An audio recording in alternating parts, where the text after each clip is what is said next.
We just want to have a normal conversation. If you don't have the education befitting an elite, you're the one who will struggle in the future. You shouldn't waste your time either. After all, we live in different worlds. My daughter is set to marry into a family of lawyers. We went to her fiancé's family home for the first time to introduce ourselves and meet his parents. But the moment they found out I was a single father, they started looking down on us. Her fiancé immediately defended us, but his parents just smirked and dismissed us. Then, does she have a profession that matches our elite status? Hearing that, I couldn't help but laugh at how petty their concerns were. Then you have nothing to worry about. I'm sure you'll enjoy talking to her. She's a judge. What? My name is Mike. My wife passed away early, and I've been living with my daughter, Emily, for many years. When she was young, I often left her with her grandmother while I worked late. She is very patient and rarely complains. Even though she must have felt lonely, she never demanded much and always cared for me. Losing her mother at a young age forced her to grow up faster than her peers. I know I've put her through a lot. But she has worked hard from an early age and managed to get the job she always wanted after graduating from college. During her college years, she started dating a guy and finally decided to marry him. His name is Chris Smith, the same age as Emily. Chris, whom Emily introduced to me, is currently working as a medical resident, aspiring to become a doctor. His goal is to be a doctor who never gives up on any patient, no matter their condition. He seemed like a sincere, humble, and kind young man, just as Emily had described. When it came to marriage, we had to meet his parents. But when this topic came up, he looked a bit uneasy. Well, my parents are quite conservative and have old-fashioned views. Chris's family has been a lineage of lawyers for generations. Naturally, his parents expected him to follow in their footsteps, but Chris chose to become a doctor instead. Initially, his parents weren't pleased with his decision. They consider it almost a family business, so they weren't happy with my choice.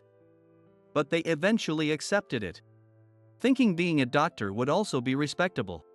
When I heard this, I thought about how different families have different values, even to the point of restricting their children's future. Given his parents' busy schedules, our marriage introduction would also serve as a family meeting. I felt a bit nervous about whether I would get along with his parents. Chris hadn't been able to tell his parents much, only saying he had someone he wanted them to meet. We adjusted our schedules to match theirs for the marriage introduction, which also served as a meeting between both families. We decided that we would visit the Smiths' home. The day finally came, and in a suit, I stood with my nervous daughter in front of Chris's family home. As expected from a family of lawyers, their house was grand, well-maintained, and seemed to have historical value. With a housekeeper managing the place, Chris and his mother, Megan, welcomed us. We walked down a long hallway to a spacious parlor where his father, Robert, was waiting with a dignified expression. He invited us to sit down.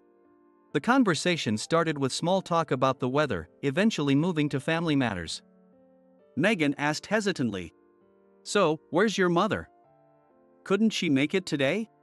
At that, Emily and I exchanged glances.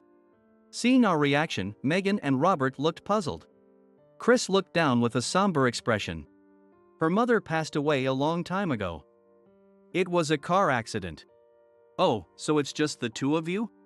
Megan quickly followed up, while Robert turned his head away and muttered, "A single parent." It must have been tough without a mother, Megan said, trying to sound sympathetic. This was a phrase I'd heard many times, each time tinged with different emotions depending on who said it. The same words, depending on who says them, can carry a mix of emotions. When you hear such words repeatedly, you start to understand all too well what they truly mean based on who is speaking. To this couple, it didn't sound like they were offering any sympathy. Given my job, where listening to others is crucial, I quickly picked up on the underlying tone of their words. "So, you must have struggled financially and rarely had the chance to spend time with your daughter. The world is made up of a mix of values." Despite my discomfort, I maintained a calm exterior. Yes, her grandmother took care of her in my stead. Thanks to her, my daughter learned to cook delicious meals. "That's very heartwarming," he said, but his tone was detached and uninterested.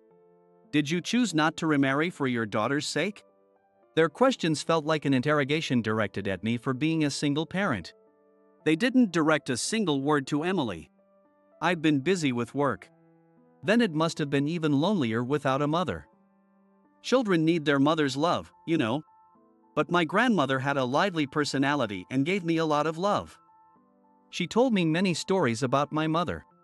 So I was fine even without many memories of her. Emily spoke up, and I quickly supported her. Also, my daughter went to college on a scholarship. As I continued, Robert raised his hand to stop me. That's enough. Your daughter is quite remarkable. You've raised her well despite being a single parent. Robert summed us up, and Megan nodded in agreement. But our family has been running a law firm for generations. We need someone to join our practice, Megan said, as if it were an obvious duty.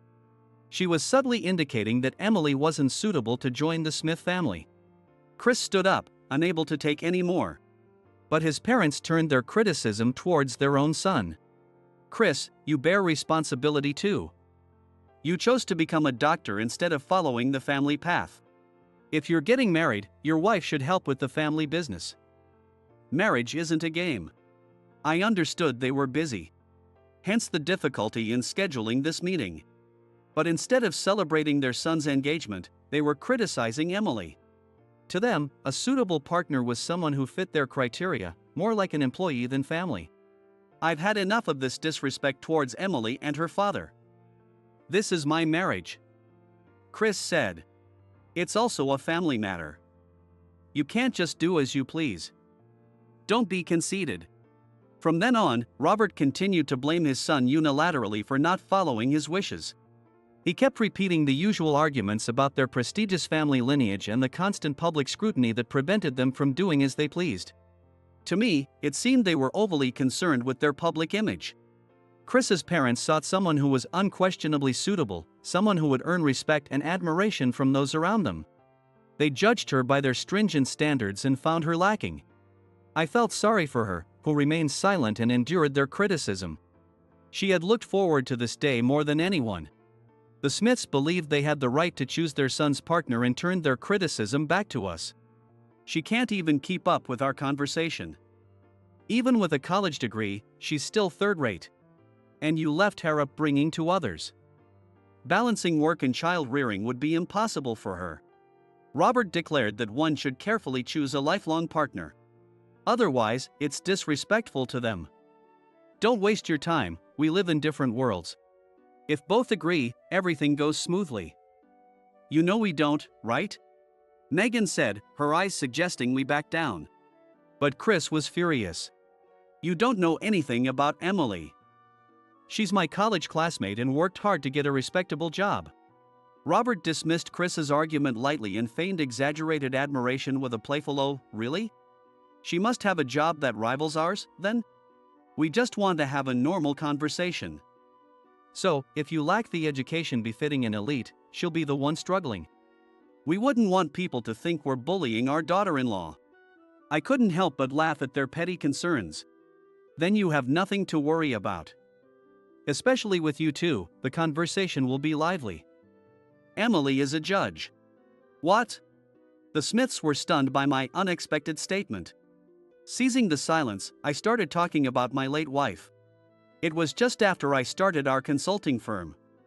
My wife died in an accident caused by another driver's negligence. Emily was 4 years old at the time. She says her memories of her mother are still vague. My wife was not only my beloved partner but also my strongest ally in our business, so her loss was a massive blow. The person responsible for the accident came from a wealthy and elite family, much like the Smiths. They initially tried to settle the matter quietly with a large sum of money. But the driver showed no remorse. His apologies were hollow, like reciting memorized lines without any genuine feeling. Naturally, I couldn't forgive him and refused the settlement, deciding to take the case to court. When he realized we wouldn't settle, he switched to a defiant stance, backed by a top-notch lawyer. "Let's see who wins in court," he said, as if enjoying a game. We won the case. But the outcome wasn't entirely satisfying. After he was imprisoned, I received a letter that seemed to be a scripted apology, lacking any real remorse. The handwriting appeared to be his, but the contents seemed entirely unoriginal. A string of copied words without any true remorse is meaningless. I immediately burned the letter. Throughout the trial, they accused me of being greedy, aiming to increase the compensation. But the settlement only covered the high legal costs and the debts I had incurred. What I sought wasn't money but a sincere apology and acknowledgement of his wrongdoing. No amount of money could bring back my irreplaceable wife. A shallow apology serves no one. After his release, the driver caused another major accident, ending his short life. This case was widely reported, so the Smiths, as lawyers, should be aware of its significance. Emily, though young, attended the trial with me and cheered when the verdict was announced, shouting, "Mom, we did it." In the quiet courtroom, the fact that it was the victim's young child who spoke allowed it to be forgiven, and she was not asked to leave. Judges are supposed to remain neutral and conduct fair trials. Therefore, they rarely let personal feelings influence their words. They fear that excessive emotion could cast doubt on the impartiality of their rulings.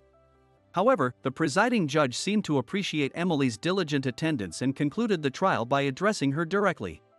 In your long life ahead, you may feel the loss of someone important. But please stay strong. This experience likely solidified Emily's determination to become a judge. We visited her mother's grave in the rain to report the verdict. As we prayed, Emily whispered, "Mom, we did it." And then told me firmly, "Dad, I want to become a judge. Rather, I will become one." From then on, Emily studied hard, consistently aiming to become a judge. She attended college on a scholarship and pursued law without hesitation. Chris, aiming to be a doctor, supported her through the demanding study hours. Emily took the challenging route through law school, where only 30% passed the bar exam. After 3 years of rigorous training, she finally became a judge. Listening to my story, the Smiths fell silent. Then Chris began speaking to his parents. He too had his own personal grievances with his parents. "You became like this because you took on those family court cases during tough times, didn't you?" When the Smiths took over the law firm from Chris's grandfather, a brilliant lawyer, they upheld the principle of helping the weak. However, they often lost these cases. Naturally, no one wanted to hire a lawyer who consistently lost. In a pinch, they were referred to family court cases that had been passed around. These were really cases that no one else wanted, but they took them to build a winning record. What they encountered were the grim realities of impoverished families. Parents who used their children because of poverty, or manipulated them for their own desires. Most of these were single-parent families. Children raised by single parents often became single parents themselves, repeating the hardships their parents endured. Despite the abuse, children still longed for their parents' love, even knowing the cycle would repeat. The idealistic justice of the Smiths, who grew up in a sheltered environment, was useless against the harsh realities faced by these families. But as they took on more cases, they turned around their business again. Gradually, they started to hold prejudices against single parents and their children, who they saw as destined to repeat the same mistakes. In the end, no matter how many times they tried to help, the mistakes kept repeating. They came to believe that the reason people repeated the same mistakes was because they were foolish, unable to learn from their environment, education, or experiences. That's why I didn't want to become a lawyer like you two. I always felt like I was being persuaded into it, and I knew it wasn't for me. Robert started to say something but stopped. He hadn't realized their attitudes were the reason Chris chose a different path. Megan, unable to hold back her tears, spoke out. "No matter how much we tried to help, those people kept making the same mistakes. It's impossible not to have bias toward them. You call yourselves elite, but the man who killed my wife came from an elite family too. It may be true that there is some influence of education and family. But being a single parent doesn't doom everyone to the same fate. Does being elite excuse everything? Do you have a get-out-of-jail-free card? Does being elite mean you can hit someone with your car and escape responsibility?" My anger stemmed from seeing the Smiths' elitist attitude, which reminded me of the man who killed my wife. No one has the right to be above the law. As I finished, Emily gently urged me to sit down. After a pause, Chris spoke to his parents quietly. "I respect you most for never giving up on your clients, even when you were constantly losing. You need to change too." The Smiths, usually so articulate, had no response. "It's true I was lonely after losing my mother," Emily said hesitantly, and the Smiths listened intently. "But my father and grandmother gave me so much love. I know I'm very lucky." Having said this, Emily smiled serenely, like a pure-hearted saint. It was a clear, unclouded smile that only someone who has known true, unwavering love could have. The Smiths must have realized that their elitist thoughts were actually prejudices. They had no rebuttal for Emily. "Now you understand. Emily and Mike are honorable people. Being elite doesn't matter. I'm marrying Emily." Emily shed tears of joy at Chris's declaration. "I'm sorry, Emily.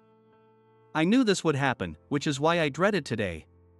But I wanted you to know everything, including my parents." Chris suggested ending the meeting and walked us to the door.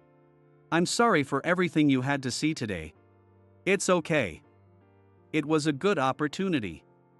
I'm proud to see how well my daughter has grown." We reassured Chris, who bowed his head in apology and left feeling lighter. Emily and Chris got married a year later. As they wished, the ceremony was small and intimate. Seeing Emily in her wedding dress, I caught a glimpse of my late wife. Even the Smiths, who had been so strict, were in tears as the couple exchanged vows. However, perhaps still feeling awkward about the previous meeting, they made a brief greeting after the wedding and quickly left. Afterward, we had a fun gathering at my daughter's new home with close friends. The casual potluck style made it feel out of place for the Smiths, so they might have felt uncomfortable regardless. Time passed, and about 6 months later, I received a call from Emily. Since her marriage, I've been living alone, and she occasionally invites me over for meals with her and Chris. This time, she said the Smiths wanted to join us. I had no reason to refuse, so I agreed. On the day, I dressed in a casual jacket to make a good impression and arrived at my daughter's house on time. The Smiths were already there, and upon seeing me, they stood up. "Good to see you again." "Oh, hello. It's been a while since the wedding." With that, the conversation fell into an awkward silence. "We wanted to apologize to you before we eat." The Smiths bowed their heads, apologizing for their rudeness during the previous meeting. "We're deeply sorry for the disrespectful comments we made. We caused you and Emily a lot of discomfort." Their apology felt almost like a formal press conference. It seemed Emily's simple statement, "I am happy," had completely overturned their prejudices. They now understood the hardships Emily faced to become a judge and respected her for it. They also began to notice the unconscious prejudices and casual remarks of the people around them. Realizing they had been like that themselves, they were shocked. They decided to move away from unnecessary grandeur, considering semi-retirement and downsizing their law firm. This change brought some pleasant news. Some of the children we helped in family court have pursued careers in law. They now work as our assistants. Megan added, "What we did wasn't in vain. It took time, but we finally understood the right path." She turned to Chris, "We owe you an apology too. We forced our selfish expectations on you." He smiled gently and replied, "I see that you have become what I used to respect these days. That's enough for me." She helped us see the light. "And Mike, we wanted to thank you for raising such a wonderful daughter." The once elitist Smiths now exuded a refined yet gentle demeanor, free from the intimidating air they once had. Having stepped away from a competitive environment, they seemed more relaxed and at ease. "Shall we start dinner?" Emily suggested. What followed was a meal filled with warm conversation. This dinner sparked ongoing interactions between our families through our daughter and her husband. And now we even coordinate our schedules for trips together. The Smiths also expressed their desire to join us for the first time in visiting my late wife's grave. As a united family, they prayed at her grave, wishing her peace. It was a clear spring day with a gentle breeze. Knowing that a new family member would join us next year, our family, centered around Emily and Chris, would become even more lively. From a distance, please keep watching over us. I conveyed this to my late wife at her grave, then returned to my new family.